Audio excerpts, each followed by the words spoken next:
আসসালামু আলাইকুম। এটিএন বাংলার গ্রামগঞ্জের খবরে আপনাদের সবাইকে স্বাগত জানাচ্ছি সৈয়দা মারিয়া হোসেন। প্রথমে থাকছে বিআরবি কেবল সংবাদ শিরোনাম। প্রধান উপদেষ্টার রোডম্যাপ অনুযায়ী নির্বাচনের প্রস্তুতি নিচ্ছে কমিশন, জানালেন সিসি। একদিনে সব স্থানীয় নির্বাচন আয়োজন সম্ভব নয়। বান্দরবানের আলীকদম সীমান্ত দিয়ে অনুপ্রবেশের সময় 5 দালাল সহ 58 রোহিঙ্গা আটক। চাঁপাইনবাবগঞ্জের শিবগঞ্জে বিএসএফ এর গুলিতে এক বাংলাদেশি আহত। মুন্সিগঞ্জের শ্রীনগরে থানা থেকে আসামিকে ছিনিয়ে নেওয়ার অভিযোগ বিএনপি নেতা কর্মীদের বিরুদ্ধে। 20 থেকে 30 জনকে আসামি করে পুলিশের মামলা। জয়পুরহাটে যেখানে সেখানে গড়ে উঠেছে অর্ধশত ইট ভাটা, কালো ধোঁয়ায় বিপন্ন জনজীবন, ক্ষতির মুখে ফসলি জমি। এবং সুন্দরবন নিয়ে আগ্রহ বাড়ছে বিদেশি পর্যটকদের। ম্যানগ্রোভ বনাঞ্চলকে আকর্ষণীয় করে তুলে ধরতে ঋতুভিত্তিক পর্যটনকে উৎসাহিত করার তাগিদ সংশ্লিষ্টদের। শুনছিলেন বিআরবি কেবল সংবাদ শিরোনাম। এবারে বিস্তারিত। প্রধান উপদেষ্টার নির্দেশনা অনুযায়ী সংসদ নির্বাচনের প্রস্তুতি নিচ্ছে নির্বাচন কমিশন। সিলেটের নির্বাচনী কর্মকর্তাদের সাথে মতবিনিময় সভায় এই কথা জানান প্রধান নির্বাচন কমিশনার এএমএম নাসির উদ্দিন। এ সময় তিনি জানান, সংস্কার কমিশনের রিপোর্টের পর নতুন করে রাজনৈতিক দলের নিবন্ধন কার্যক্রম শুরু করবে ইসি, আর তার উপরই নির্ভর করছে নির্বাচনে কারা অংশগ্রহণ করতে পারবে। সিলেট প্রতিনিধি শাহ মুজিবুর রহমান জকনের পাঠানো তথ্য ছবিতে বিস্তারিত জানাচ্ছেন ইকরামুল হক সায়েম। ভোটার তালিকা হালনাগাদ ও ক্রয়োদশ জাতীয় সংসদ নির্বাচন উপলক্ষে সিলেটের সার্কিট হাউসের সম্মেলন কক্ষে জেলার নির্বাচন কর্মকর্তাদের সাথে মতবিনিময় করেন প্রধান নির্বাচন কমিশনার এএমএম নাসির উদ্দিন। স্বচ্ছভাবে নির্বাচনের সব প্রস্তুতি নিতে কর্মকর্তাদের নির্দেশনা দেন তিনি। এ সময় কথা বলেন নির্বাচনের সময়সূচি নিয়েও।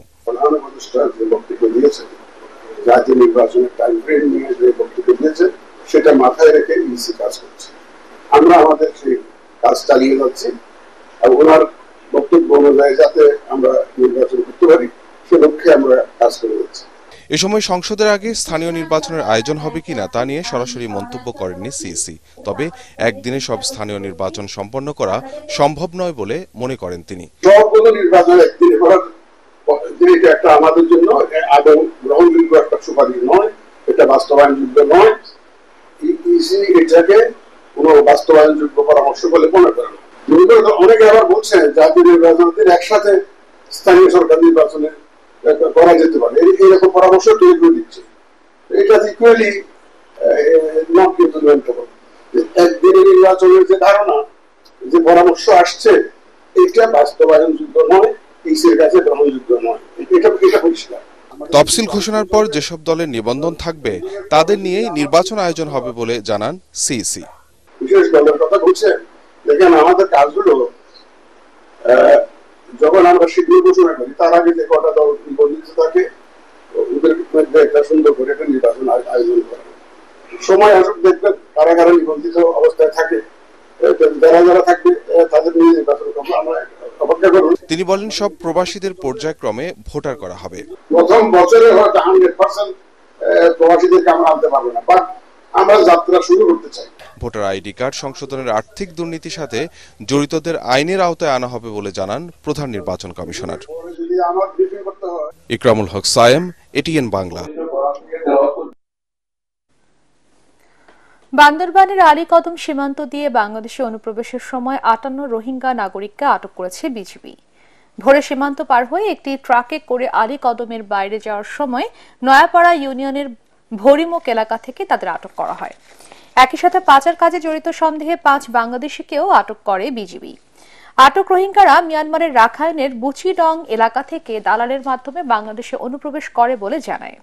এর আগে গত মাসে আলীকদম সীমান্ত থেকে 84 জন রোহিঙ্গা নাগরিককে আটক করা হয়। মিয়ানমারের রাখাইনে অস্থিরতা চলায় সেখান থেকে রোহিঙ্গারা বান্দরবানের দুর্গম সীমান্ত দিয়ে অনুপ্রবেশ করছে বলে স্থানীয়রা জানান। চাঁপাইনবাবগঞ্জের শিবগঞ্জ উপজেলার আজমতপুর সীমান্তে ভারতীয় সীমান্তরক্ষী বাহিনী বিএসএফ এর গুলিতে শহীদুল ইসলাম নামে এক বাংলাদেশি আহত হয়েছে। আহত শহীদুল ইসলাম শিবগঞ্জ উপজেলার বাগিচাপাড়া এলাকার আনারুল ইসলামের ছেলে। পরে তাকে উদ্ধার করে রাজশাহী মেডিকেল কলেজ হাসপাতালে ভর্তি করা হয়েছে। শুক্রবার রাতে সীমান্তের ভারতীয় এলাকায় এই ঘটনা ঘটে। চাঁপাইনবাবগঞ্জ ৫৯ বিজিবি ব্যাটালিয়নের অধিনায়ক লেফটেন্যান্ট কর্নেল গোলাম কিবরিয়া ঘটনার সত্যতা নিশ্চিত করেছেন। চট্টগ্রাম ইপিজেডে দুটি পোশাক কারখানার শ্রমিকদের মধ্যে সংঘর্ষে অন্তত ২০ জন আহত হয়েছে। প্রত্যক্ষদর্শীরা জানায় সকালে জেএসএম ও মেরিমো লিমিটেডের শ্রমিকদের মধ্যে এই সংঘর্ষের ঘটনা ঘটে। এ সময় উভয় কারখানার শ্রমিকরা একে অপরকে লক্ষ্য করে ইটপাটকেল নিক্ষেপ ছাড়াও একটি ট্রাক ভাঙচুর করে। পরে সেনাবাহিনী ও পুলিশ পরিস্থিতি নিয়ন্ত্রণে আনে। জেএসএম পোশাক কারখানার শ্রমিকরা জানায় গত বুধবার থেকে বেতন ভাতা বৃদ্ধি সহ অন্যান্য দাবিতে আন্দোলন করছিল তারা। পরে মালিক পক্ষ দাবি মানায় তারা কাজে যোগ দিতে গেলে পূর্ববিরোধের জেরে তাদের ওপর মেরিমো লিমিটেডের শ্রমিকরা হামলা চালায়।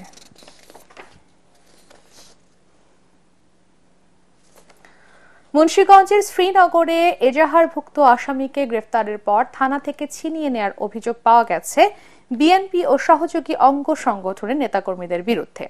শুক্রবার রাত 10:30টার দিকে শ্রীনগর উপজেলা যুবদলের যুগ্ম আহ্বায়ক তরিকুলকে থানা থেকে ছিনিয়ে নেওয়া হয় বলে জানিয়েছে পুলিশ। পরে এই ঘটনায় ২০ থেকে ৩০ জনকে আসামি করে পুলিশ বাদী হয়ে থানায় মামলা করেছে। পুলিশের প্রত্যক্ষদর্শীরা জানায় যুবদলের সদস্য তরিকুলকে গ্রেফতারের খবর শুনে রাত ৯টার দিকে থানায় আসেন শ্রীনগর উপজেলা বিএনপির সাধারণ সম্পাদক হাফিজুল ইসলাম খান। তিনি তরিকুলকে ছেড়ে দেওয়ার জন্য শ্রীনগর থানার ওসি কায়ুমউদ্দিন চৌধুরীর ওপর চাপ দিতে থাকেন। পরে উপজেলা বিএনপি ও অঙ্গ সংগঠনের নেতাকর্মী থানায় এসে পুলিশ সদস্যদের কাছ থেকে তরিকুলকে কেড়ে নিয়ে থানা থেকে নিয়ে যায়। শ্রীনগর থানার অফিসার ইনচার্জ কায়ুমউদ্দিন চৌধুরীর ঘটনার সত্যতা স্বীকার করে বলেন, পুলিশি বাধা উপেক্ষা করে এই ঘটনা ঘটানো হয়েছে।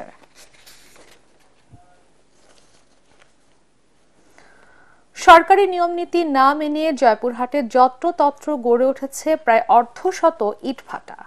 একদিকে ভাটার কালো ধোঁয়ায় বিপন্ন জনজীবন, অন্যদিকে ক্ষতির মুখে ফসলি জমি ও পরিবেশ। শিশু শ্রমিক দিয়ে করানো হচ্ছে কাজ। প্রভাবশালী হওয়ায় ইটভাটা মালিকদের বিরুদ্ধে প্রশাসন কার্যকর পদক্ষেপ নিচ্ছে না বলে অভিযোগ স্থানীয়দের। জয়পুরহাট প্রতিনিধি রফিকুল ইসলাম রফিকের রিপোর্ট, জানাচ্ছেন ফারহিন ইসলাম টুম্পা। জয়পুরহাটে লাইসেন্স ও পরিবেশ ছাড়পত্র ছাড়াই চলছে এসব ইটভাটা। ভাটার কালো ধোঁয়ায় বিপর্যস্ত পরিবেশ, শ্বাসকষ্ট সহ স্বাস্থ্য ঝুঁকিতে পড়ার আশঙ্কায় শিশুসহ স্থানীয়রা। তাদের অভিযোগ, ইটভাটা সমিতির মাধ্যমে প্রশাসনকে ম্যানেজ করেই চলছে এসব অবৈধ ইটভাটা। এখানে কাজ করছে শিশুরাও। যখন শেষ হয়ে যায় তখন হাজি হাওয়া ছাড়ে দেয়। হাওয়া ছাড়ে দেওয়ার পর আম কাঁঠাল এগুলো জমির ধান যদি থাকে এগুলো নষ্ট হয়ে যায়। আবার সুবাদ বেগুন টেগুন করলা টল্লা তোলারও হয় না। যখন হাওয়া ছাড়ে দেয় তখন পুড়ে যায়। যখন ওই ছাইগুলা যখন মানে বের হয়, উপর থেকে বের হয়ে আমাদের নাকের ভিতরে ঢুকে, আমরা উপরে উঠি, উপরে ওগুলা ঢুকে, এই জন্য আমরা মানে নিঃশ্বাসও ভালো করে অতটা নিতে পারি না। জেলা ইটভাটা মালিক সমিতির সভাপতি ও মালিকদের দাবি, আইন মেনেই ভাটা চালাচ্ছেন তারা। ডিসি লাইসেন্স পরিবেশ পত্র ছাড়া তো দিবে না, পরিবেশের সুপারিশ পত্র হলেই ডিসি লাইসেন্স দিবে। ওদের কথা অনুযায়ী সুমতি চেম্বার কমার্সে 1 লাখ টাকা করে জমা দিতে হবে, জমাতে চালান। অবৈধ ইটভাটার বিরুদ্ধে ব্যবস্থা নেওয়ার আশ্বাস পরিবেশ অধিদপ্তরের। কৃষি জমিতে কোনো প্রকার ইটভাটা স্থাপন করা যাবে না। আমাদের এই জেলায় নথিপত্র পর্যালোচনা করে দেখা যায় 47টি ইটভাটা রয়েছে। তার মধ্যে 30টি ইটভাটার কোনো পরিবেশগত ছাড়পত্র নবায়ন নেই। আমরা অবৈধ ইটভাটার বিরুদ্ধে মোবাইল কোর্ট সহ আইনানুগ ব্যবস্থা গ্রহণ করব। আইন অমান্যকারীদের বিরুদ্ধে ব্যবস্থা নেওয়ার কথা জানান জেলা প্রশাসকও। যথাযথ নিয়ম অনুযায়ী যদি তারা লাইসেন্সের আবেদন করে, আমরা সেটা তদন্ত সাপেক্ষে যদি নীতিমালা অনুযায়ী কাভার করে, তাহলে আমরা অনুমোদন বা রি-ইস্যু করব।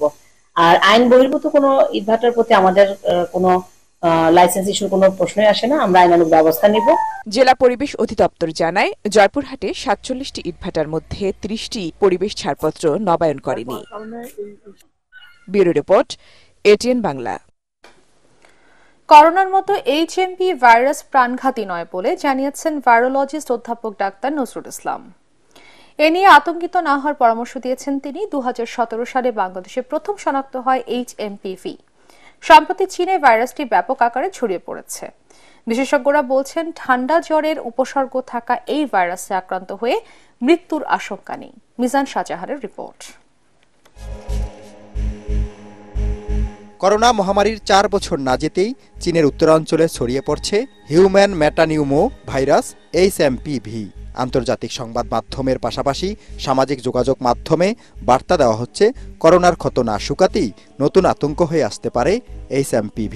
চীন থেকে যদি কিছু হয় তো আতঙ্কিত হয়ে গেল, করোনা যে চীন থেকে হয়েছে যে তা না, এটা কিচ্ছু না, আপনারা আশ্বস্ত হন, সবাইকে আশ্বস্ত করেন।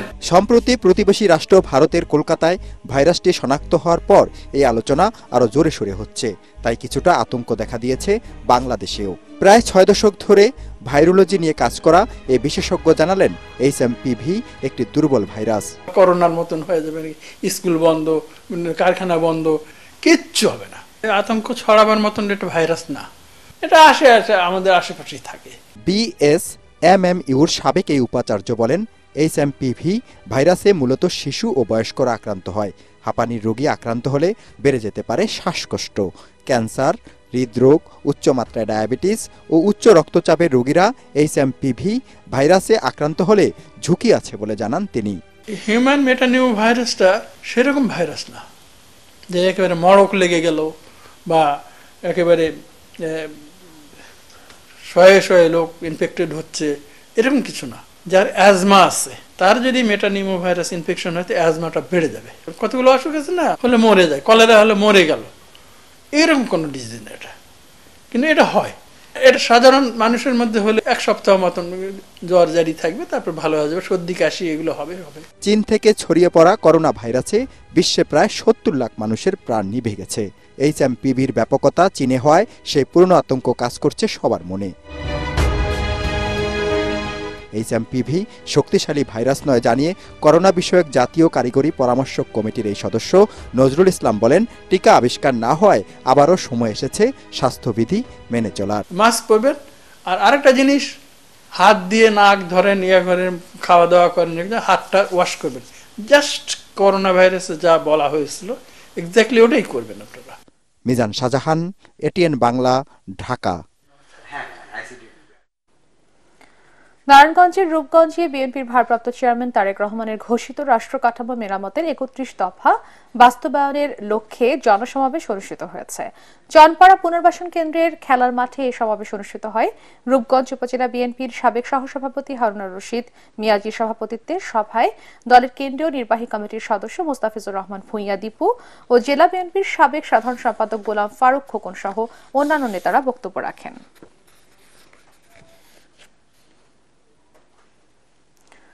মাদারীপুরের শিবচরে জুলাই বিপ্লবের ঘোষণাপত্রের লিফলেট বিতরণ করা হয়েছে। শিবচর পৌর এলাকা মুক্ত মঞ্চ এলাকা থেকে এই লিফলেট বিতরণ কর্মসূচি শুরু হয়। পরে বিভিন্ন এলাকায় তা বিতরণ করা হয়। জাতীয় নাগরিক কমিটির সমন্বয়ক সদস্য রাকিব হাসান, বৈষম্য বিরোধী ছাত্র আন্দোলন ও জাতীয় নাগরিক কমিটি শিবচর উপজেলার সদস্য রিয়াজ রহমান ও শাকিল খান সহ অন্যান্য নেতারা এ সময় উপস্থিত ছিলেন। বিএনপি চেয়ারপারসন বেগম খালেদা জিয়ার রোগ মুক্তি কামনায় দিনাজপুরের বিরলে দোয়া মাহফিল, শীতার্তদের মধ্যে বস্ত্র বিতরণ ও আলোচনা সভা অনুষ্ঠিত হয়েছে। বিরল কেন্দ্রীয় শহীদ মিনার চত্বরে এই অনুষ্ঠানের আয়োজন করা হয়। জেলা বিএনপির ভারপ্রাপ্ত সাধারণ সম্পাদক মুরাল আহমেদ, জেলা বিএনপির নির্বাহী সদস্য সাদিক রিয়াজ চৌধুরী পিনাক ও বিরল থানা বিএনপির সভাপতি বাবুল আক্তার সহ অন্যান্য নেতারা এই সময় উপস্থিত ছিলেন। অনুষ্ঠানের শেষে দরিদ্রদের মাঝে শীত বস্ত্র বিতরণ করা হয়।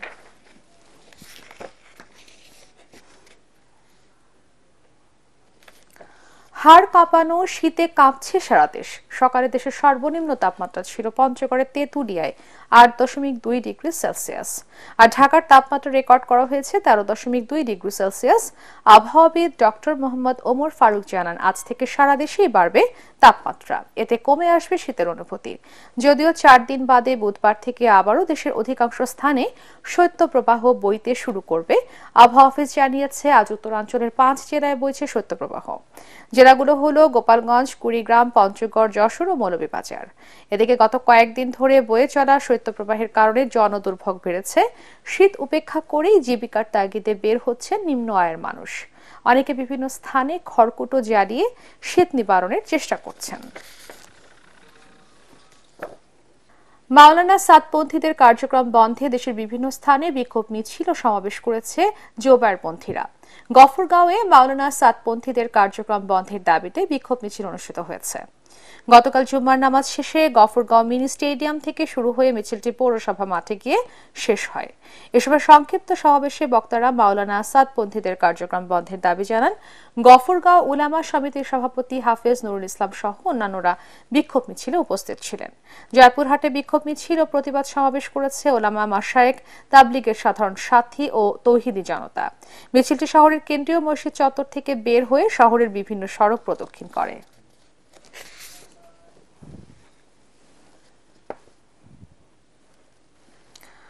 বিশ্ব ঐতিহ্যের অংশ ম্যানগ্রোভ বনাঞ্চল সুন্দরবন।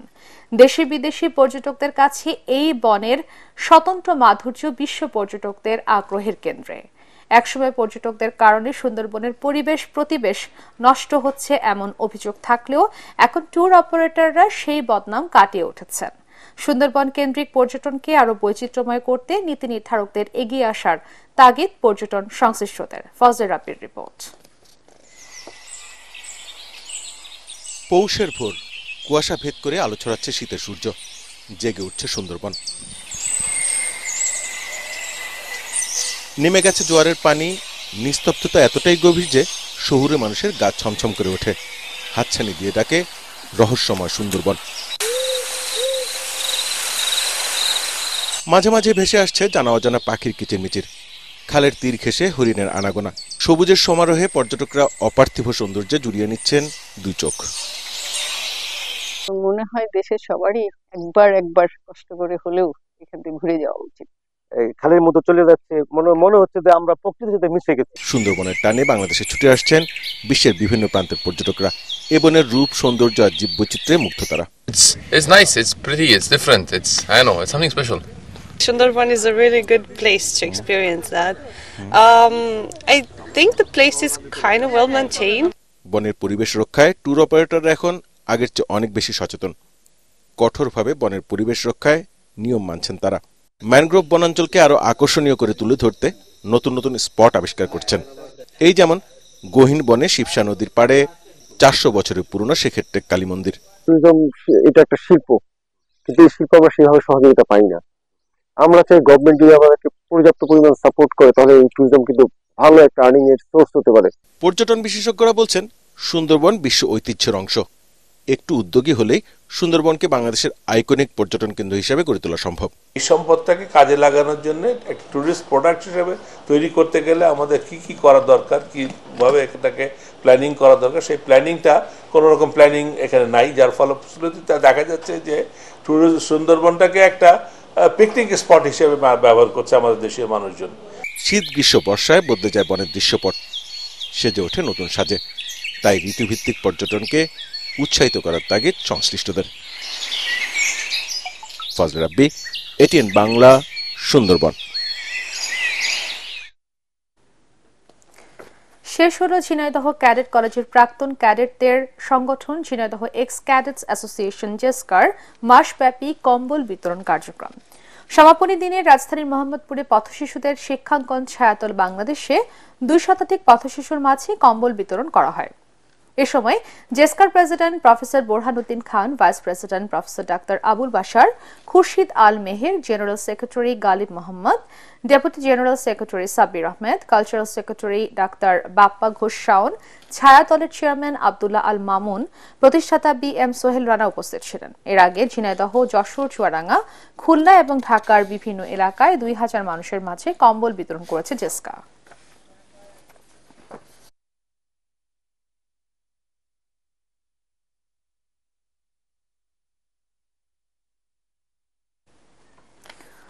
মাদারীপুরের কালকিনির শাহেরামপুর বহুমুখী উচ্চ বিদ্যালয় মাঠে অনুষ্ঠিত হল শহীদ জিয়া স্মৃতি night short pitch cricket tournament. এতে উত্তর সাহেব রামপুর একাদশকে 7 উইকেটে হারিয়ে চ্যাম্পিয়ন হয়েছে রক্তাক্ত জুলাই দল। খেলা শেষে বিজয়ীদের মধ্যে পুরস্কার বিতরণ করেন কেন্দ্রীয় বিএনপির সহ সাংগঠনিক সম্পাদক খন্দকার মাশকুর রহমান মাসুক। কেন্দ্রীয় ছাত্রদলের সাবেক সহসভাপতি আসাদুজ্জামান পলাশ ও সাবেক সহসভাপতি ABM মাহমুদ আলম সর্দার সহ অন্যান্যরা এ সময় উপস্থিত ছিলেন।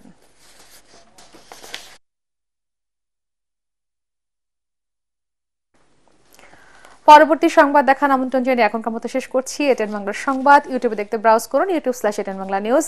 ধন্যবাদ সবাইকে।